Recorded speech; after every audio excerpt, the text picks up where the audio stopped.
Next up, Tokyo Revengers. Unfortunate, I guess you could say, news or good news, depending on the perspective, right? It's always about perspective. But it seems as though Tokyo Revengers is getting ready to come to a close. It says here, Tokyo Revengers by Ken Wakui will start, quote-unquote, Takamichi's final fight in the next chapter in Weekly Shonen Magazine issue 6, 2022, out January 5th, 2022. And I mean, how long Takamichi's final fight is going to be, and also you could say it's ambiguous. His final fight could be his inner turmoil that's going to last the next 300 chapters, or it could literally mean his final altercation physically and, mentally against an opponent, and that'll probably last, like a month or two. So probably, I wouldn't be surprised if by spring-ish, maybe summer the latest, Tokyo Revengers will be over, and I might be stretching it. It might be by, the end of February it's over. I don't know, but because I fell a little bit behind on the manga. I was caught up, and then last couple months I just kind of fell back. But yeah, Tokyo Revengers getting ready to end. Interesting.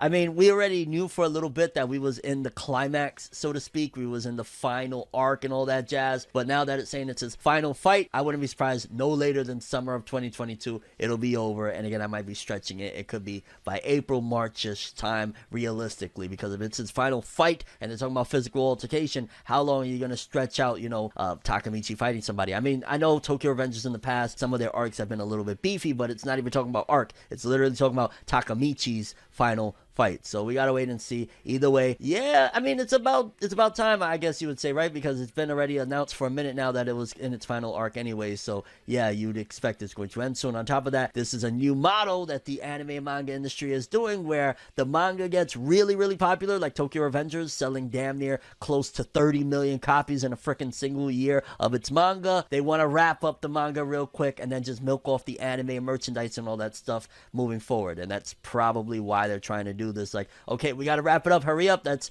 the new model. It worked with Demon Slayer, and that's probably why they're trying to do this for Tokyo Revengers. But it's always going to be a sad thing because, first of all, Tokyo Revengers is freaking awesome. It was in my top manga of 20. In fact, I want to say, yeah, it was my top manga of 2021. Like, it was, I voted that way. In case you ain't check it out, go check it out. The top 20 manga of 2021. I had a big 4.5-hour event with some of the top anime and manga YouTubers on the platform. Definitely a must watch. My vote was for Tokyo Revengers as number one, and that's how good it was. So it's really a shame to see it go, but hey, if it's planned out, if this is what Ken Wakui is deciding to do, ultimately it's the best decision, because at the end of the day, this is what he wants to do with his story, and it's his story. But yeah, Takamichi's final fight sucks, but hey, all good things must come to an end, right?